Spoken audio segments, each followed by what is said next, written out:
Sit and Go – Estratégia para iniciantes. Neste vídeo vais aprender o que é um torneio Sit and Go, como funciona a estratégia para iniciantes, como jogar dependendo da quantidade de blinds na tua stack, qual deve ser a tua ação em cada rodada de apostas e o que é gestão de banca.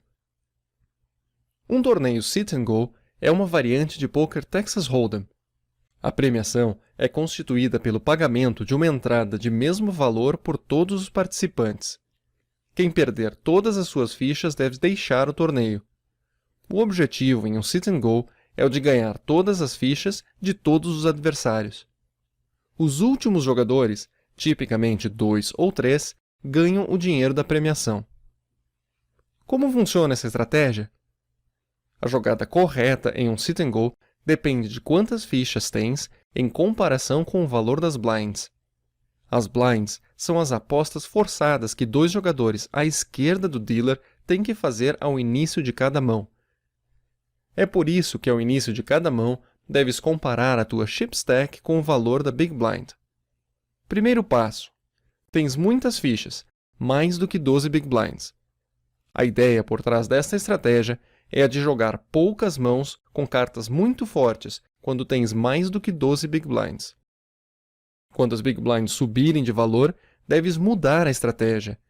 É por isso que com 12 Big Blinds ou menos, tu começas a jogar com muito mais cartas. Então, tu atacas os teus adversários e tenta forçá-los a saírem do torneio. Esta estratégia te dá uma vantagem significativa sobre a maioria dos jogadores. Se a tua stack é maior do que 12 vezes a Big Blind, proteger as tuas fichas é mais importante do que arriscar. Não perder fichas é mais importante do que ganhar fichas. Como jogar antes do flop com mais de 12 Big Blinds? Nossos especialistas em poker criaram uma tabela que te diz exatamente qual é a melhor jogada para cada vez que receberes tuas duas cartas ao início de uma mão. Não te preocupa, não vais precisar decorá-la. Podes fazer o download da tabela mais tarde, juntamente com as outras tabelas e um resumo desta estratégia. O primeiro passo é conferir a primeira coluna para as tuas cartas. A tabela usa abreviações comuns, baseadas no nome das cartas em inglês, uma letra ou um número por carta. Então, duas cartas iniciais são representadas por duas letras, dois números ou uma combinação de uma letra e um número. O segundo passo é saberes a tua posição. Cada coluna da tabela indica uma posição diferente, que é apenas um termo para dizer quantos jogadores ainda há para agirem depois de ti. Os dois jogadores que pagaram uma blind estão nas posições chamadas blinds. Os dois jogadores que estão ao lado dos blinds no sentido anti-horário estão em posições finais. Os três jogadores ao lado das posições finais no sentido anti-horário estão em posições intermediárias. Os três jogadores ao lado das posições intermediárias no sentido anti-horário estão em posições iniciais. Se há menos do que 10 jogadores, nem todas as posições estão ocupadas. Começas por retirar as posições iniciais. Por exemplo, com 7 jogadores, não há posições iniciais. O terceiro passo é determinar a tua ação. Agora que encontraste a linha e a coluna corretas, vê o que está escrito na célula correspondente. Neste caso, tens Raise Fold. Isso significa que, se ninguém fez raise antes de ti, deves fazer raise para cerca de 3 vezes o valor da Big Blind, mais uma Big Blind para cada jogador que fez call antes da ação chegar em ti. Se alguém fizer raise depois de ti, deves fazer o fold das tuas cartas. Também deves fazer fold se alguém fez raise antes de ti. Neste exemplo, tens As e Rei em uma posição intermediária. Tua ação é raise all in. Se alguém fez raise antes de ti, farás raise para 3 vezes o valor do raise anterior. Idealmente, queres colocar todas as tuas fichas no pote antes que as cartas do flop sejam reveladas. Se as tuas cartas não estão listadas na tabela, deves olhar na coluna Outras Cartas. Estando em posição final com 7 e 2, tua ação é o Fold. Isso significa que apenas fazes Fold com essas cartas. A única exceção é quando pagaste a Big Blind e tens a opção do Check. Neste caso, obviamente deves fazer check. Como jogar depois do flop? Se a mão não terminou já na primeira rodada de apostas, pode haver ainda mais 3 rodadas.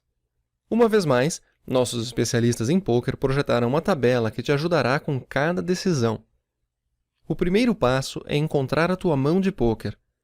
A tua mão de pôquer é a melhor combinação possível das tuas 2 cartas com 3 a 5 cartas comunitárias que estão na mesa. Há 2 categorias de mãos jogáveis de pôquer: par mais alto ou melhor e um draw forte. Par mais alto ou melhor consiste em: par mais alto. Uma das tuas 2 cartas faz um par com a carta comunitária mais alta. Overpair. Tuas cartas são um par que é maior que a carta comunitária mais alta. 2 pares. Ambas as tuas 2 cartas fazem um par com uma carta comunitária. Um monstro é uma mão de pôquer ainda mais forte, como uma trinca, sequência, flush, full house, four of a kind, straight flush e royal flush. A segunda categoria é a dos draws fortes. Eles consistem em flush draw forte de 2 cartas. 2 cartas e 2 cartas comunitárias são do mesmo naipe. Flush draw forte de 1 carta. Tens um as ou um rei que é do mesmo naipe de 3 cartas comunitárias. Straight draw forte. 2 cartas e as cartas comunitárias formam uma sequência de 4 cartas. O segundo passo é determinar a atual rodada de apostas. O flop é a segunda rodada de apostas. Há 3 cartas abertas na mesa. O turn é a terceira rodada de apostas. Há agora 4 cartas abertas na mesa. O river é a última rodada de apostas. 5 cartas abertas na mesa. O terceiro passo é determinar a tua ação. Com par mais alto no flop, a tua ação é bet raise. Se ninguém apostou ainda, tu apostas cerca de 2/3 do pote. Se alguém apostou antes de ti, tu deves fazer raise de 3 vezes o valor da aposta mais o valor do pote. Se houve uma aposta em um raise antes ou após a tua vez, deves apostar todas as tuas fichas, all in. Jogas da mesma forma com um draw forte no flop e no turn. Mas lembra-te, se não acertares o teu draw até o river, tua ação se torna check fold. Isso significa que fazes check e farás fold a qualquer aposta. Também jogas de check fold se a tua mão não está em uma das categorias de mãos jogáveis. Há apenas uma exceção. Se pagaste a Big Blind e fizeste check antes do flop, também jogarás de check fold com par mais alto e draws fortes. Deve jogar de bet raise apenas com overpair ou melhor. Como jogar com 12 ou menos Big Blinds? Sobreviveste. Protegeste a tua stack e as Big Blinds subiram. Alguns jogadores foram eliminados e agora tens menos de 12 Big Blinds. Não estás mais em modo sobrevivência e deves ser mais agressivo e jogar mais mãos. De agora em diante, só terás 2 opções. Ou vais all in, ou fazes fold. Como jogar antes do flop? Se todos fizerem fold antes de ti, deves seguir a tabela de all in. O primeiro passo é determinar a tua posição, e então conferir o número de Big Blinds que tens. As 3 últimas colunas te dizem com que cartas deves ir all in. Cada coluna representa uma categoria de cartas. A coluna das cartas offsuit contém as combinações de 2 cartas, nas quais as tuas cartas são de naipes diferentes e não formam um par. Na coluna das cartas suited estão as cartas que são do mesmo naipe. Na coluna de pares, tens os pares. Par de ases a par de 6 inclui um par de ases, um par de 6 e todos os pares entre eles: reis, damas, valetes, 10, 9, 8, 7 e 6. As e rei e as e 10 inclui todas as combinações de um as com a segunda carta sendo um rei, uma dama, um valete ou um 10. Rei e dama a rei 10 inclui todos os reis com a segunda carta sendo uma dama, um valete ou um 10. Vamos tentar um exemplo. Tens 6 Big Blinds em posição final. Recebeste um as de espadas e uma dama de copas, que são cartas offsuit. Tuas cartas estão listadas na célula, então deves ir all in. Outro exemplo. Estás em uma posição intermediária com 10 Big Blinds. tens um par de 5. Tua mão não está na célula, então deves fazer o fold. Quando alguém entrou na mão antes de ti e tens 12 big blinds ou menos, deves seguir a tabela de all-in. Neste caso, deves determinar a posição do primeiro adversário que fez call ou raise. O próximo passo é conferir quantas big blinds tu tens. Na terceira coluna, vais encontrar com que mãos deves ir all-in. Vejamos um exemplo. O primeiro adversário que fez raise está em uma posição intermediária. Tu tens 6 big blinds. Tens um as e um valete do mesmo naipe. Tua mão está na célula, portanto, deves ir all-in.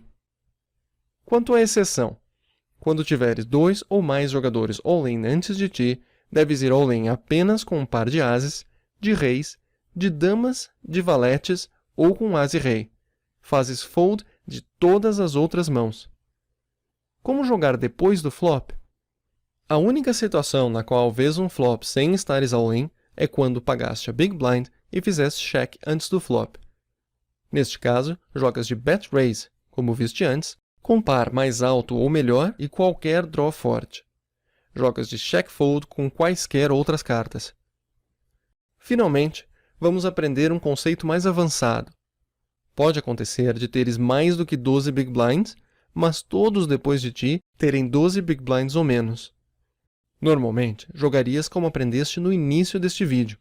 No entanto, nesta situação especial, é melhor fazer o seguinte. Se ninguém entrou na mão antes de ti, usa a tabela de all-in referente à tua posição e à quantidade de blinds que tem o jogador com a maior stack a jogar depois de ti. Com um par de 8, a tua mão está na célula, o que significa que podes tranquilamente ir all-in. Se alguém entrou na mão antes de ti, e ele e todos os jogadores depois de ti têm 12 ou menos big blinds, tu deves usar a segunda tabela de all-in, com a posição e o número de blinds do jogador que entrou na mão antes de ti. Uma vez mais, o teu par de 8 está na lista e podes ir all-in. Uma última coisa que deves saber é chamada gestão de banca. Pensa em um número que estejas disposto a depositar na tua conta de poker. Todo o dinheiro que tens na tua conta de poker chama-se a tua banca de poker. De maneira a proteger o teu investimento e garantir que terás uma carreira de poker duradoura e vencedora, não deves investir mais do que 1 a 2% da tua banca em um sit and go, o que significa que deves sempre ter ao menos de 50 a 100 buy-ins. Esta estratégia irá proteger o teu investimento e garantir que terás uma carreira duradoura e vencedora no poker. Parabéns! Aprendeste a estratégia para iniciantes em sit and go. Faz também o download das tabelas e coloque-as por perto para usá-las nas mesas. Podes agora ir em frente e passar no nosso teste para receberes o teu dinheiro de poker gratuito. Alternativamente, podes depositar uma quantia da tua preferência em qualquer das nossas salas de poker. A PokerStrategy.com te deseja boa sorte nas mesas.